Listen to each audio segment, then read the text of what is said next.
जय माँ काली। मेरे प्रिय बच्चे कैसे हो माँ काली जी? तुम्हारे लिए यह संदेश महत्वपूर्ण से भी 10 गुना फल की प्राप्ति होगी मात्र सुनने से। मेरे प्रिय बच्चों, आज तुम्हारे साथ जो होगा कोई माँ का लाल उसे रोक नहीं पाएगा, क्योंकि मेरा आशीर्वाद से तुम्हारा कोई बाल भी बांका नहीं कर पाएगा। मेरे प्रिय बच्चे, आज तुमको ही चुना गया है, क्योंकि कि तुम बहुत ही भाग्यशाली हो। मेरे प्रिय बच्चे, मेरे सच्चे भक्त सबसे पहले लाइक जरूर करें और टाइप करें जय माँ काली।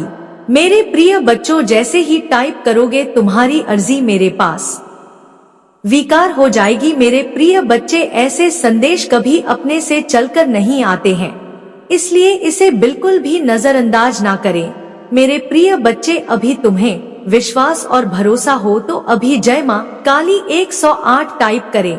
तुरंत अपने आत्मा को माँ काली जी से जुड़ने चाहते हो तो अभी सब्सक्राइब कर ले। मेरे प्रिय बच्चों, आज मैं तुम्हारी वह सच्चाई के बारे में बताएंगे जो अभी तक तुमको पता भी नहीं चला था। मेरे प्रिय बच्चे, यदि तुम इस संदेश को मिस करते हो तो तुम्हारा बहुत बड़ा नुकसान भी हो सकता है। प्रिय माँ काली जी तुम्हारे लिए शुभ संदेश लेकर आए हैं, और ऐसे मौके को अपने हाथ से बिल्कुल भी जाने ना दे। यदि यह मौका चल गया तो तुम्हारे साथ धीरे धीरे अशुभ होने लगेंगे और तुम बाद में फिर नहीं कहना, क्योंकि यह तुम्हारे जीवन से जुड़ा हुआ अटल सत्य है। मेरे प्रिय बच्चे, यदि तुमको मुझ पर पूर्ण विश्वास श्रद्धा है तो अभी टाइप करें आज की भाग्यशाली अंक 108। यह बहुत ही भाग्यशाली अंक है, जरूर टाइप करें और साथ ही साथ कमेंट बॉक्स में अपनी राशि भी टाइप कर देना, ताकि मैं तुम्हें राशि के अनुसार कुछ उपाय और जानकारियां दे सकूं, जिससे तुम्हारी समस्याओं का निवारण और अंत हो सके। मेरे प्रिय बच्चे, तुम्हारे माँ काली जी, तुम्हारे माता जी तुम्हारे लिए ऐसी ऐसी योजनाओं और क्रियाकलापों का निर्माण करते रहते हैं जो तुम्हारे लिए हितकर होती है और तुम्हारे भविष्य को उज्जवल बनाने के लिए पर्याप्त होती है। क्योंकि जो माता माँ काल जी बनाया हुआ होगा तो वह होने वाला तो अवश्य है, उसमें कोई रुकावट तो उत्पन्न होने का नाम नहीं ले सकती है। तो मेरे प्यारे बच्चे, न्याय की घड़ी अब आ गई है। अब तुम्हारे साथ न्याय होगा। जिसने जिसने भी तुम्हें पीड़ा दी है, जिसने जिसने तुम्हें दुख तकलीफ और तुम हे आकर सताया है, उनसे अब तुम्हारा न्याय लिया जाएगा, तुम्हें न्याय दिलाया जाएगा। अब तुम्हारे माँ काल जी तुम्हें न्याय दिलाने के लिए आए हैं, क्योंकि आज तक तुम्हें सिर्फ पीड़ित और परेशान किया गया है। तुम्हारा किसी ने कोई साथ नहीं दिया और ना ही सहयोग किया। जितना तुम कर पानी उतना ही किया, ना ज्यादा ना कम। और लोगों ने तुम्हें परेशान करने का अथक प्रयास किया, क्योंकि तुम बहुत ही दुर्बल और श्याम स्वभाव के थे। तुम्हारी कमजोरी की वजह से लोग तुम्हें दरवाजे धमकाते थे और तुम्हें पीड़ित करते थे। मेरे प्रिय बच्चे, तुम जब अपना सीधी रास्ता जा रहे होते तभी लोग तुम्हें नहीं जाने देते। यदि तुम जाने का प्रयास भी करते तो लोग पीछे से पत्थर फेंक कर मारते हैं और ऐसी बातें बोलते जो तुम्हारे हृदय को पूजा भी। तुम रोते हुए अपने रास्ते को चले जाते और पीछे मुड़कर भी ना देखते कि कौन क्या मेरे साथ कर रहा है। तुम सिर्फ अपने परमात्मा पर, अपने माता पर, अपने माँ काल पर यह सब चीज छोड़ देते कि मेरे माता ही अब मेरा न्याय करेंगे और मुझे न्याय दिलाएंगे, क्योंकि मैं अब इस जिंदगी से बहुत ही तंग आ गया हूँ। क्योंकि एक दिन का हो तो कहाँ जाए, यह तो प्रतिदिन का कार्य हो गया है। रोज के रोज लोग मुझे परेशान ही करते रहते हैं। कोई कभी मुझे अच्छा नहीं कहता है और ना ही मेरे साथ चलता है और ना ही मेरा साथ देता है। मैं जो भी करता हूँ वह अकेला ही करता हूँ। मेरे पास कोई बैठने के लिए भी नहीं आता है और ना मुझसे कोई कुछ पूछता और ना ही कोई बात करता है। इसलिए मैं बहुत ही चिंतित और व्याकुल रहता हूँ। मेरे प्रिय बच्चे, यह सोचना भी तुम्हारा जाए, क्योंकि इतना कष्ट जिसको भी मिलेगा, चाहे वह कोई भी कार्य हो। मेरे प्यारे बच्चे, अब तुम्हें चिंता नहीं करना है। अब तो तुम्हें मेहनत के साथ आगे बढ़ाना है, क्योंकि अब तो तुम्हारे माता जी तुम्हारे साथ हैं।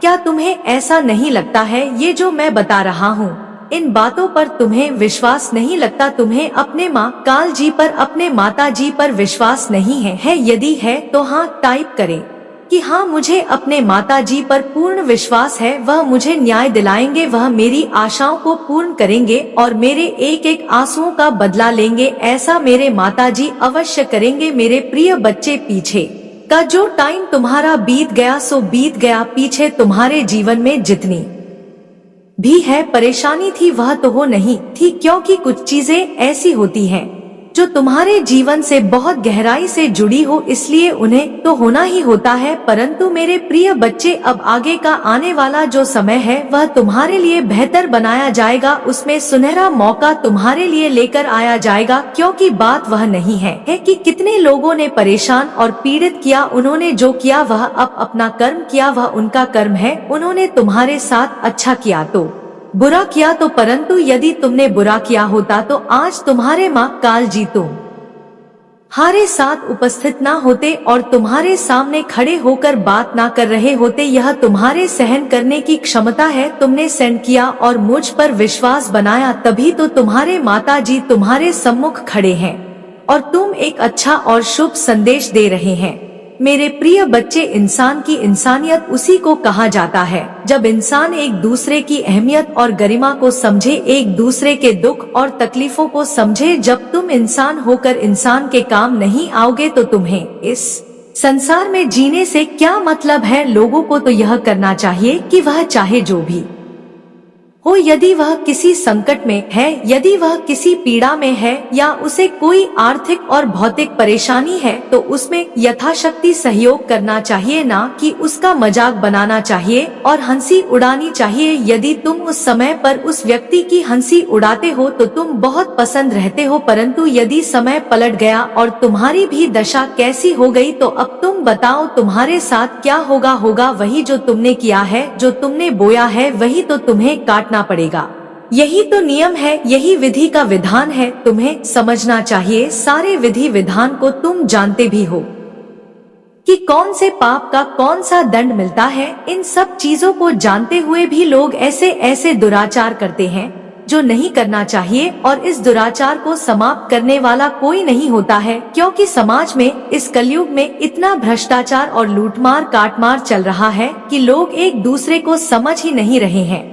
इंसान ही इंसान को काट रहा है, इंसान ही इंसान को मार रहा है। इसमें माता की तो भूमिका ही खत्म हो गई है। परंतु मेरे प्रिय बच्चे, जो भी ऐसा करता है वह एक राक्षस प्रवृत्ति का होता है। वह उस समय तो कर लेता है, परंतु बाद में उसे कठोर से कठोर जब दंड मिलता है तब उसकी पीड़ा से पूरा सार कुछ होता है। यही एक रीति है। वह इतना चीता और चिल्लाता है कि पूरा ब्रह्मांड उसकी चीज से गूंजा रहता है और उसे बचाने वाला कोई नहीं होता है। तू मेरे प्रिय बच्चे, इंसानियत को समझो और एक दूसरे के काम आए। जब तुम किसी की मदद करोगे तो दूसरा भी तुम्हारी मदद करने के लिए तैयार होगा। यदि तुम किसी की मदद नहीं करोगे तो दूसरा भी तुम्हारी मदद करने के लिए तैयार नहीं हो। यही एक नियम है, यही एक रीति है। मेरे प्रिय बच्चे, जब तक तुम्हारी सांस में सांस है तब तक अच्छे कर्म कर लो, अपने इष्ट अपने माता का भजन कीर्तन कर लो। जब तुम्हारी सांस तुम्हारी शरीर से ब्लॉक हो जाएगी तो तुम्हें पूछने वाला कोई नहीं रहेगा, ना तुम्हारा अपना कोई पराया तुम्हारा सामना होगा तो परमात्मा से होगा, जो तुम्हारे कर्मों का लेखा जोखा ले रहा होगा। यदि तुम्हारे कर्म सही है तो तुम्हें कोई पीड़ा और कष्ट नहीं दिया जाएगा। यदि तुम्हारे कर्मों का बहुत ज्यादा है तो तुम्हें इस प्रकार का कठोर दंड दिया जाएगा। तुम्हारी आत्मा की रूम रूम कहाँ उठेगी और त्राही करेगी, परंतु माता के देवदूत तुम पर प्रहार करना बंद नहीं करेंगे। मेरे प्रिय बच्चे, यह सिर्फ तुम्हारे लिए नहीं है सभी के लिए है। जो भी अपने कर्म को उल्टे रास्ते पर ले जाकर चलता है, यानी कि उल्टे सीधे कम करता है और अपने दिनचर्या बुरे कार्यों से शुरू करता है, उसे तो अच्छाई से कोई मतलब ही नहीं है और ना ही धर्म की कोई मर्यादा है। सिर्फ उसके धर्म का ही लोग उसके दिमाग में रहता है, जो शीघ्र ही प्रवेश करने वाला है। और वह व्यक्ति आएगा, उसके कदम पड़ते ही तुम्हारे जीवन में निश्चित ही परिवर्तन आएगा। यदि तुम सही से चलोगे तो वह परिवर्तन बहुत ही अच्छा होगा, और यदि तुम सही से नहीं चलोगे तो वह परिवर्तन तुम्हारे जीवन में गिरावट भी ला सकता है। क्योंकि मेरे बच्चे, किसी भी बात के दो पहलू होते हैं, एक अच्छा और एक बुरा। तुम किस बात के पहलू बनना चाहते हो यह तुम पर निर्भर करता है, क्योंकि आने वाला व्यक्ति शक्तियों से भरा होने के साथ साथ तुम्हारे जीवन में भी बहुत ज्यादा मायने रखने वाला है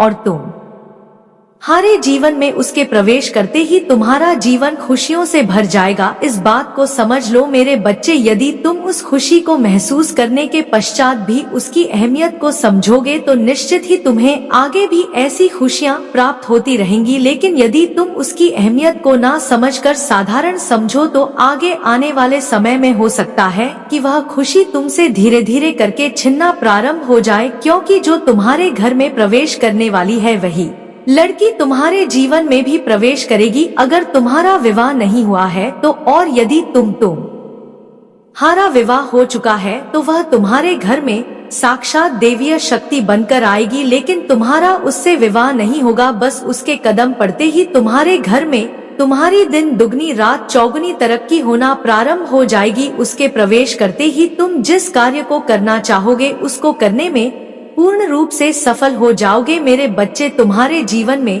कोई भी ऐसा कार्य जो अभी तक नहीं हुआ था वह होना प्रारंभ हो जाएगा। तुम इस बात को बहुत अच्छे से समझ लोगे। किसी भी ऐसे व्यक्ति के कदम पड़ते ही जो कि स्वयं देवीय शक्ति का अंश है, तुम्हारे घर का परिवर्तन होना इसलिए प्रारंभ होता है कि उसके कदम पड़ते ही वह देवीय शक्ति भी उसके साथ साथ तुम्हारे घर में प्रवेश करती और फिर देवीय शक्ति का स्थान तुम्हारे घर में ही बन जाता है। और देवीय शक्ति फिर तुम्हारे घर को छोड़कर जाना नहीं चाहती बल्कि तुम्हारे घर में रहना चाहती है और उस व्यक्ति का आना जाना तुम्हारे घर पर लगातार रहता है। लेकिन मेरे बच्चे, यदि तुम्हारा विवाह नहीं हुआ है तो इस बात को समझो कि जब कोई कन्या ऐसी आए तो तुम्हारे जीवन में वह प्रवेश इसलिए करेगी क्योंकि वह साक्षात लक्ष्मी है। लेकिन तुम इस बात को बहुत अच्छे से समझ लो कि जब कोई कन्या ऐसी तुम्हारे घर में आएगी तो उस कन्या के आते ही तुम्हारे जीवन में भारी परिवर्तन तो होगा ही, लेकिन तुम्हारा घर और तुम्हारा जीवन दोनों महक उठेंगे। क्योंकि मेरे बच्चे, उसकी बोली बहुत ही ज्यादा मधुर और ईश्वर को अपनी और आकर्षित करने वाली है। वह हर व्यक्ति को अपने प्रेम वशीभूत करने में माहिर है। किसी को भी अपनी आकर्षित करना उसके लिए बहुत ही आसान होता है, क्योंकि स्वयं कोई भी व्यक्ति उसकी तरफ इसलिए आकर्षित हो जाता है कि उसके बोलने की एक अलग ही कला है। उसके बोलने का जो तरीका है वह बहुत ही मीठा है और मधुर है। जब भी वह किसी के समक्ष कुछ बोलना प्रारंभ करती है तो सामने वाले व्यक्ति को आनंद में डुबो देती है। और ऐसा व्यक्ति, चाहे वह स्त्री हो या पुरुष, कन्या हो या लड़का, जब बोलता है और किसी को आकर्षित करने की शक्ति रखता है, उसकी जुबान पर साक्षात लक्ष्मी वास करती है और लक्ष्मी हमेशा उस व्यक्ति से बहुत ज्यादा प्रसन्न रहती है। और यही कारण है कि तुम्हारे जीवन में वह जब आएगी और तुम्हारे घर में आएगी तो तुम अपने जीवन में भारी चमत्कार देखोगे। मेरे बच्चे, उसका अर्थ यह है कि जब वह तुम्हारे घर में सबका दिल जीत लेगी और बाहर से आने वाले व्यक्तियों का भी दिल जीत लेगी तो निश्चित ही तुम इस बात को बहुत अच्छे से समझ लो कि उसके साथ साक्षात देवीय शक्ति रहती है, अर्थात माँ लक्ष्मी की शक्ति रहती है। क्योंकि माँ लक्ष्मी उस पर मेहरबान है और माँ लक्ष्मी उससे बहुत ही ज्यादा आकर्षित होकर प्रसन्न हो चुकी है। वह जहाँ जहाँ जाएगी माँ लक्ष्मी उसके साथ साथ जाएगी। वह जिस घर में रहेगी माँ लक्ष्मी उस घर में रहेगी। वह जो भी व्यक्ति से प्रेम करेगी उस व्यक्ति को माँ लक्ष्मी अपने आप धन धान्य से परिपूर्ण बना देगी। क्योंकि मेरे बच्चे, उसके के पास ऐसे गुण हैं और कर्म है। बोली के साथ साथ गुण और कर्म होना अति आवश्यक है। उसने जो पूजा पाठ बचपन से की है वह कोई साधारण व्यक्ति नहीं कर सकता, क्योंकि साफ हृदय से की गई पूजा का फल शीघ्र ही प्राप्त नहीं होता बल्कि बहुत ज्यादा दिनों तक तपस्या करनी पड़ती है, तब जाकर माँ लक्ष्मी किसी से प्रसन्न होती है। और जो सच्चा प्रेम करता है वही माँ लक्ष्मी को प्रसन्न कर पाता है। अन्यथा एक साधारण सा व्यक्ति किसी भी ऐसे व्यक्ति को प्रसन्न तो नहीं कर सकता। तो माँ लक्ष्मी को प्रसन्न करना तो बहुत ही दूर की बात है। मेरे बच्चे, एक दैवीय शक्ति को प्रसन्न करना इतना आसान नहीं होता। कोई भी साधारण सा व्यक्ति उसे प्रसन्न करने में सक्षम तभी हो पाता है जब उसके पास कोई ऐसी शक्ति होती है, किसी को आकर्षित करने की शक्ति या किसी को मोह लेने की शक्ति यदि उसके पास होती है तो निश्चित ही वह किसी भी व्यक्ति को अपनी ओर आकर्षित करने में सक्षम कर पाता है। मेरे बच्चे, इसके साथ साथ तुम्हें इस बात का भी ध्यान रखना होगा कि उसका हृदय तुम्हारी किसी भी बात से दुखी नहीं होना चाहिए और तुम्हें इस बात का भी ध्यान रखना होगा कि उसके चेहरे पर पड़े रहने वाली मुस्कान को तुम कभी नहीं छीन होगे और ना ही उससे ऐसी कोई बात कहोगे जिससे कि वह रुष्ट हो जाए, परेशान हो जाए, दुखी हो जाए। मेरे बच्चे, इस बात को समझ लो कि जीवन में आने वाली और तुम्हारे घर में आने वाली वह कन्या कोई साधारण कन्या नहीं है, बल्कि एक देवीय शक्ति है जो तुम्हारे घर में प्रवेश करेगी और तुम्हारे घर में प्रवेश करने के पश्चात तुम्हें दिन दोगुनी और रात चौगुनी तरक्की होना प्रारंभ हो जाएगी। तुम स्वयं देखोगे कि उसके कदम पड़ते ही कि तुम कहां से कहां पहुंच गए। कुछ ही समय पश्चात उसके किए गए कर्म का फल तुम्हें स्वयं दिखने लगेगा, क्योंकि मेरे बच्चे, किसी भी व्यक्ति के कर्म का फल दिखने में भले ही थोड़ा समय लगे, लेकिन जब अच्छे का फल दिखना प्रारंभ होता है तो अच्छे व्यक्ति को चौंका कर रख देता है, सबकी आंखों को चकाचौंध कर देता है और हर व्यक्ति को इस बात का आभास होने लगता है कि सच में यह कोई दैवीय शक्ति है या इसके ऊपर किसी दैवीय शक्ति का छाया है। क्योंकि मेरे बच्चे, किसी भी साधारण व्यक्ति के ऊपर कोई देवीय शक्ति तब आश्रित होती है जब देवीय शक्ति को इस बात का विश्वास होता है कि वह जीवन में ऐसा कोई कार्य नहीं करेगा या करेगी जिससे किसी को कष्ट हो या किसी का हृदय दुखी हो। लेकिन तुम कभी भी उससे झूठ बोलने का प्रयास मत करना, ना ही उसे धोखा देने की चेष्टा करना, क्योंकि वह देवीय शक्ति उसके साथ रहती है तो तुम्हारे बारे में वह जब जानेगी तो तुमसे दूर हो जाएगी और तू फिर उसका पुनः कभी भी हृदय जीत नहीं पाओगे और ना ही उसके हृदय में अपने लिए रेन की जोत को जगा पाओगे। क्योंकि मेरे बच्चे, यदि उसके हृदय में एक बार वह प्रेम की जोत बुझ गई तो तुम लाख कोशिश कर लो, लेकिन फिर भी उसके हृदय को जीत पाना तुम्हारे लिए नामुमकिन होगा। क्योंकि यदि यह प्रेम की जोत एक बार किसी के हृदय से बुझ जाती तो पुनः कभी जागृत नहीं होती और ऐसे में फिर तुम्हें पछताने के अलावा कोई दूसरा मार्ग नहीं बचेगा। तुम पछताओगे, कोशिश तो करोगे, लेकिन कुछ होगा नहीं, क्योंकि वह तुम्हारी किसी भी बात को ना मानने के लिए विवश हो जाएगी। मेरे बच्चे, इस बात को भी तुम बहुत अच्छे से समझ लो कि जब वह किसी भी बात को सुनने के लिए तैयार नहीं होगी तब तुम्हें खुद पर पछतावा होगा, लेकिन तुम कुछ कर नहीं पाओगे। उसका कारण यह है कि कोई भी इंसान कुछ कर तब पाता है और व्यक्ति खुद अपनी योग्यता को कम करता है तो निश्चित ही वह इस बात को जरूर समझ लेता है कि कोई ना कोई ऐसी खासियत है, तभी तुम्हें वह चीज प्राप्त हुई है। बिना खासियत के या बिना विशेषता के किसी को भी कुछ प्राप्त नहीं होता। कोई भी व्यक्ति कितना भी परेशान हो ले, कितना भी कुछ भी समझ ले, कितना भी कुछ भी कर ले, लेकिन मेरे बच्चे, प्राप्त तभी होता जब उस व्यक्ति के अंदर इतनी योग्यता भरती जाती है कि वह उसके लायक बना दिया जाता है। चाहे वह संघर्ष से हो, कठिन परिश्रम से हो, दिमाग से हो, बुद्धि से हो या फिर उसकी मेहनत से हो, कार्य कोई भी हो, लेकिन संघर्ष और मेहनत तो जरूरी है। और उस व्यक्ति के लिए यह समझना भी जरूरी है कि जब तुमने इतनी कठिनाइयों से अपने हृदय के अंदर योग्यता को विद्यमान किया है तो उस योग्यता के बल पर जो तुम्हें प्राप्त हुआ है उसे कभी भी समाप्त नहीं होने देना है, बल्कि आगे दिन प्रतिदिन बढ़ाते जाना है। मेरे बच्चे, इस बात को भी समझना होगा कि जीवन में कभी भी तुम्हें यदि कोई व्यक्ति कुछ प्राप्त कराता है या संसार में कोई अपने ऐसे होते हैं जो तुम्हें प्राप्त कराने के योग समझते हैं, तभी वह तुम्हें बहुत ज्यादा आगे बढ़ाते हैं और तुम्हारे ऊपर धन भी खर्च किया जाता है कि तुम वहां तक जाओ और उस कार्य को करके दिखाओ। क्योंकि संसार का व्यक्ति तुम्हें कुछ समझता है तभी तुम्हें वहां तक पहुंचाने की सोचता है। यदि तुम किसी कार्य को करके ही नहीं दिखा पाओगे तो तुम भी एक ऐसे साधारण व्यक्ति दिखाई दोगे जैसे कि जीवन का एक साधारण व्यक्ति दिखाई देता है, अर्थात संसार का एक व्यक्ति जो कि बहुत ही ज्यादा साधारण दिखता है, वैसे यदि तुम दिखाई दोगे तो तुम्हारे कोई इज्जत नहीं होगी। लोग तुम्हें एक साधारण व्यक्ति समझेंगे और इस बात को समझ लेंगे कि तुम्हें जीवन में कुछ नहीं करना आता, तुम व्यर्थ हो और अपने जीवन को व्यर्थ ही गवा रहे हो। इसलिए मेरे बच्चे, हर बात को समझने के बाद इस बात को बहुत ही अच्छे से समझ लो कि जीवन में जब कुछ प्राप्त होना है तो उसके लिए कभी भी अपने आप को ना तो कमजोर महसूस होने देना है और ना ही उन खुशियों को प्राप्त करने से पीछे हटना है। इस बात को ध्यान रखना है कि गहरा अंधकार जब होता है वह प्रातः काल के पहर का होता है और उसके बाद सूर्य की किरणें जब धरती पर फैलती हैं, तो वह पूरे संसार को प्रकाशित करती है। पत्ता पत्ता, कण कण, फूल, गंगाजल सभी एकदम खिलखिला उठते हैं और सभी में समान रोशनी बिखेरी जाती है। मेरे बच्चे, जीवन में जितना खुशियों को प्राप्त करना आसान नहीं होता, उतना ही दुख को प्राप्त करना मुश्किल होता है, क्योंकि संसार में कोई भी व्यक्ति को यदि थोड़ा भी कष्ट होता है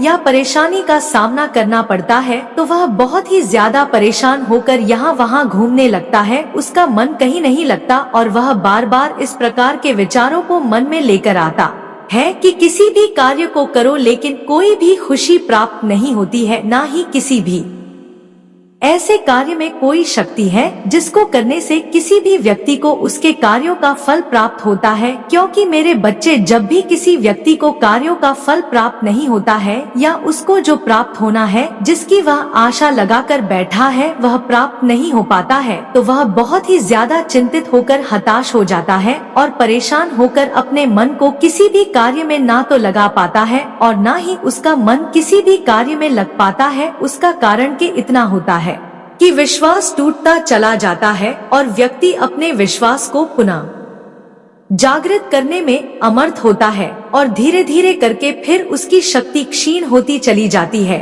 और व्यक्ति उस कार्य को भी करना मुश्किल समझने लगता है जो कार्य किसी भी एक व्यक्ति के लिए आसान होता है। क्योंकि मेरे बच्चे, जिस व्यक्ति के पास विश्वास होता है वह शक्ति होती है, जिसे खुद पर भरोसा होता है, वह व्यक्ति शीघ्र ही अपने कार्यों को संपूर्ण करता चला जाता है। लेकिन जिसकी शक्ति यदि क्षीण होना प्रारंभ हो जाती है, अर्थात उसे अपने हृदय पर, उसे अपने हाथों पर और कर्मों पर विश्वास करना धीरे धीरे करके कम हो जाता है, तो कोई भी व्यक्ति ना तो किसी कार्य को कर पाता है और उस कार्य को करने में भी उसे काफी मुश्किलों का सामना करना पड़ता है। ऐसे में व्यक्ति इसी प्रकार से सोचते हुए चिंताओं में डूब जाता है और उसे ऐसा आभास होता है कि चाहे जीवन में कुछ भी हो जाए लेकिन मुझे वही कार्य करना है जिस कार्य को मैं सोच रहा हूँ। क्योंकि बार बार इस तरह के सोच से मैं अपने जीवन में होने वाले कार्यों को ना तो रोक सकता हूँ और ना ही मैं अपनी सोच को रोक सकता हूँ।